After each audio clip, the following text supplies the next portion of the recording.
अगर आप एक इन्वेस्टर है या इन्वेस्टमेंट करने का सोच रहे हैं तो आपको कौन कौन सी बातों का ध्यान रखना चाहिए इन्वेस्टमेंट करने के ड्यूरेशन में, वो सारा कुछ हम लोग आज इस वीडियो में डिस्कस करने वाले हैं। तो अगर आप इस चैनल पर पहली बार आए हैं देन जल्दी से चैनल को सब्सक्राइब कर लीजिए एंड बेल आइकन पे क्लिक कर लीजिए एंड मेक श्योर कीजिएगा कि आप इस वीडियो को एंड तक देखिएगा, दैट हम लोग पूरा इन्वेस्टमेंट का प्रोसेस समझेंगे कि आपको कहाँ इन्वेस्टमेंट करना चाहिए, कैसे इन्वेस्टमेंट करना चाहिए, अगर आप एक बिगनर लेवल से स्टार्ट करें या अगर आप इन्वेस्टमेंट करते भी है तो आपको किन बातों का ध्यान रखना चाहिए, कैसे इन्वेस्टमेंट करते रहना चाहिए, वो भी हम समझेंगे। तो चलिए बिना डिले किए हम अपने वीडियो को स्टार्ट करते हैं।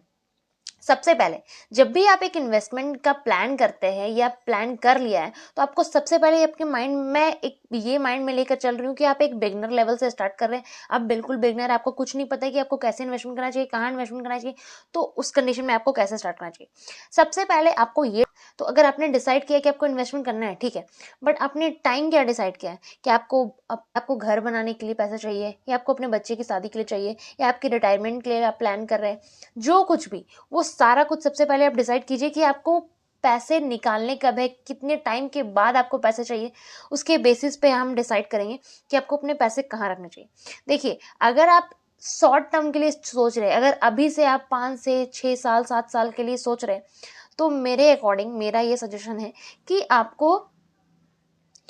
ये स्टॉक मार्केट में अपना इन्वेस्टमेंट नहीं करना चाहिए, क्योंकि देखिए स्टॉक मार्केट एक ऐसी चीज़ है जो कि सर्टेन नहीं है, यहाँ पे कभी भी करेक्शन आ सकता है। सपोज दैट अगर आपने ऐसे टाइम पे इन्वेस्टमेंट कर तो दिया अभी सोचकर 5 से 7 साल के लिए, बट उस टाइम जब आपको पैसे की ज़रूरत आ गई अचानक से, तो उस कंडीशन में आपको जब पैसे निकालने तो मार्केट में किसी रीज़न की वजह से करेक्शन आया हुआ है, तो आपको लॉस में वो पैसे निकालने पड़ जाएंगे। तो इसीलिए आपको ये सोच समझ कर अपने पैसे को लगाना है, क्योंकि वो आपका हार्ड अर्न मनी है, तो आपको ये बहुत अच्छे से सोचना है सबसे पहले कि कहाँ पे इन्वेस्ट करें, कितना इन्वेस्ट करें, ठीक है। तो सबसे पहले तो आप अपना डिसाइड कर लीजिए टाइम पीरियड। अगर आपका टाइम बहुत ज़्यादा टाइम के लिए कि अभी से 20-25 साल के लिए मुझे इस पैसे के लिए नहीं सोचना है, तो आप इजली वे में आराम से स्टॉक मार्केट में इन्वेस्टमेंट कर सकते हैं, क्योंकि उस टाइम तक जब करेक्शन आए तो आप उस टाइम तक अगर आपको ज़रूरत नहीं है तब तक के लिए आप आराम से इन्वेस्टमेंट कर सकते हैं, क्योंकि उस टाइम तक बहुत अच्छे रिटर्न्स आपको मिल सकते हैं, ठीक है। बट अगर आपका टाइम शॉर्ट टर्म के लिए है तो उस कंडीशन में आपको एफडी में ही प्रेफर करना, एफडीज में ही जाना चाहिए। एफडी हो गई, आरडी हो गई, इन सारी चीज़ों पे ही ध्यान देना चाहिए। तो ये तो हो गया टाइम पीरियड कि कितने टाइम के लिए हमें इन्वेस्टमेंट रखना है, कितना टाइम हमें कहाँ। अब दूसरी बात आती है कि अगर आपका टाइम सपोज दैट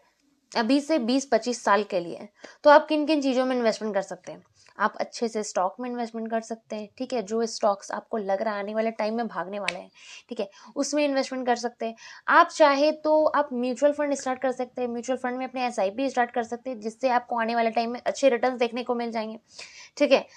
तो इस तरीके से आप अपना इन्वेस्टमेंट प्लान कर सकते हैं, बट ये टोटली आप पे डिपेंड करता है आप कितना अमाउंट से स्टार्ट कर रहे हैं, किस अमाउंट तक उसको बढ़ाते रहना चाहते हैं, ठीक है। ये सारा कुछ डिसीजन आपको अपने बेसिस पे लेना पड़ेगा कि आपके एक्सपेंसेस क्या है, आप कितना अपना सेविंग कर पा रहे हैं, वो सारा कुछ आपको डिसाइड करना पड़ेगा, ठीक है। उसके बेसिस पे आप सारा कुछ डिसाइड कीजिए। देखिए, हड़बड़ाहट में आपको डिसीजन नहीं लेना है अचानक से कि किसी ने कह दिया कि इस स्टॉक्स में आप इन्वेस्टमेंट कर दीजिए तो आपको बहुत जल्दी बहुत अच्छे रिटर्न मिल जाएंगे, क्योंकि ऐसा कुछ भी नहीं होता। क्योंकि ये सारा कुछ जो है वो डिपेंड करता है कंपनीज के परफॉर्मेंस पे, जैसा कंपनी परफॉर्म करेंगी उसके बेसिस पे। अगर आपने किसी के कहने पर जाकर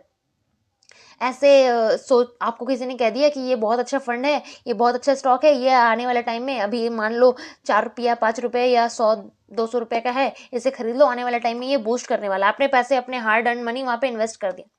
बट सपोज दैट किसी कारण की वजह से अगर वो नीचे आ गया, अगर वो डाउनफॉल में चला गया, तो आपके पैसे तो बर्बाद हो गए, ठीक है। तो इन सारी चीजों को आपको समझ कर, देख कर, क्योंकि वो आपका खुद का पैसा है, तो वो डिसीजन लेने का हक भी आपको है, ठीक है। मैं जस्ट आपको सजेस्ट कर सकती हूँ, मैं आपको जस्ट बता सकती हूँ, बाकी सारा डिसीजन जो है वो अपने फाइनेंशियल एडवाइजर से लीजिए जो आपको अच्छा गाइड कर सके, ठीक है। और मैं तो ये कहूँगी कि आप खुद से